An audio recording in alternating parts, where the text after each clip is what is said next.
Selamat siang pemirsa. Jumpa lagi dengan saya Melanie Rosyana akan membawakan berita terkini mengenai kebijakan sistem tilang elektronik. Upaya dalam penegakan ketertiban lalu lintas dengan menerapkan sistem tilang elektronik.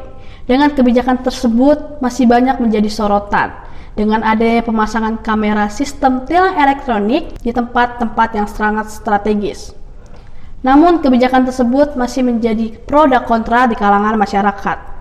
Untuk mengetahui bagaimana sistem tersebut diterapkan, kita akan bergabung dengan rekan kami yang di lapangan. Silakan, Kristiana. Baik Melan dan pemirsa, sudah selama 3 tahun sistem Electronic Traffic Law Enforcement atau ETL ini diterapkan di beberapa jalan protokol yang ada di Indonesia. ETLI atau sistem tilang elektronik ini sudah menjadi salah satu teknologi yang digunakan oleh Kepolisian Republik Indonesia untuk membantu mengurangi tindak pelanggaran di lalu lintas. Saat ini saya sedang berada di Jalan Utama Margonda, Depok, Jawa Barat, dan saya berada tepat di depan kamera tilang elektronik. Dan sesuai pantauan saya, ternyata meskipun terdapat sistem tilang elektronik, di lokasi ini masih terdapat beberapa pelanggaran lalu lintas seperti angkot yang berhenti cukup lama di tempat pemberhentian, dan hal ini cukup mengganggu para pengendara lainnya. Dan jika kita lihat di sebelah sana juga terdapat mobil dinas polisi yang terparkir di samping trotoar. Dan tidak hanya itu, sesuai dengan pantauan saya juga melihat terdapat beberapa pengendara sepeda motor yang tidak menggunakan helm dan tidak memiliki plat nomor. Saya akan mewawancarai salah satu warga yang berada di lokasi ini.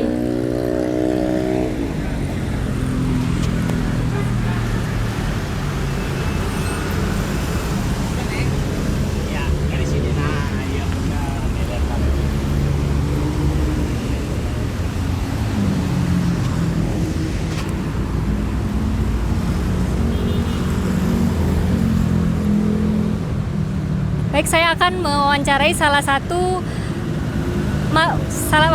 satu warga yang berada di lokasi tepat di bawah lampu merah, di bawah kamera sistem tilang elektronik. Baik Bapak, dengan Bapak siapa? Dengan Bapak Iwan. Bapak, kalau boleh tahu Bapak berasal dari mana? Saya asli Depok. Oh, asli Depok. Kalau boleh tahu Bapak tahu nggak fungsi dari kamera sistem tilang elektronik ini?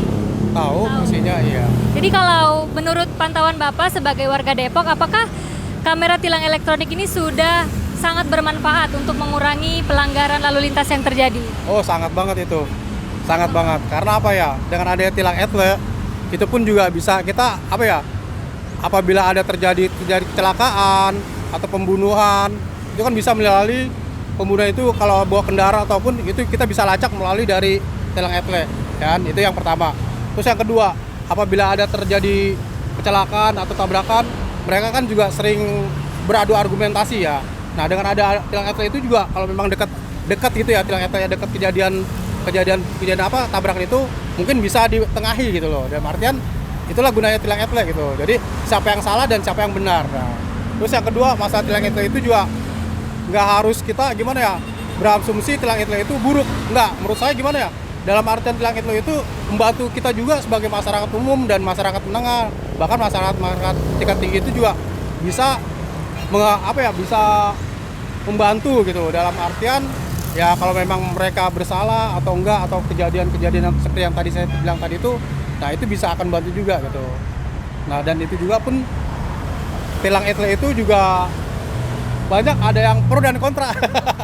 Karena ada suka yang ketilang kok gini-gini, alasannya nggak kuat, tapi nggak ada bukti otentik dari pihak polisi mengatakan ini karena nggak pakai seatbelt atau apa gitu.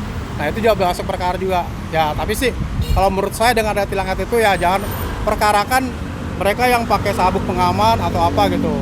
Kalau bisa sih perkarakan mereka yang tidak memakai helm, boncengan berdua atau bertiga, atau terus mereka yang di mobil main handphone. Nah, seharusnya sih seperti itu aja sih yang harus yang harus dilakukan dari pihak tilang etle sendiri. Baik Bapak, jadi Berarti menurut pandangan Bapak, kamera sistem tilang elektronik ini sudah bermanfaat dengan Bermanfaat, baik. bagi saya bermanfaat ya. Tujuan dan faedahnya juga ada gitu. Baik Bapak, terima kasih. Selamat Ya, lanjutkan oke. aktivitasnya. Dan pemirsa, ternyata kebijakan sistem tilang elektronik ini belum sepenuhnya mampu untuk mengurangi pelanggaran lalu lintas. Dan kebijakan sistem tilang elektronik ini menurut pandangan beberapa warga sudah cukup efisien, tetapi belum sepenuhnya mampu untuk mengurangi pelanggaran lalu lintas yang terjadi. Dan peraturan penggunaan sistem tilang elektronik ini juga sudah sesuai dengan aturan yang tertuang dalam Undang-Undang Nomor 272, Undang-Undang Pasal 272 Nomor 22 Tahun 2009, di mana rekaman dapat digunakan sebagai alat pengadilan untuk menindak para pelanggar lalu lintas. Sistem kamera ETL ini pertama kali diperkenalkan oleh Kapolri Listio Sigit Prabowo yang juga meresmikan penggunaan dari sistem tilang elektronik ini.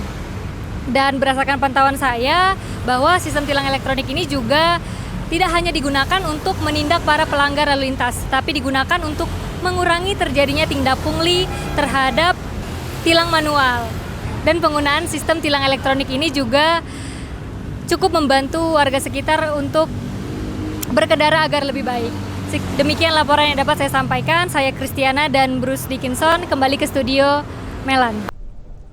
Demikian laporan berita tersebut disampaikan. Saya Melani Rosyana, pamit undur diri dan sampai jumpa.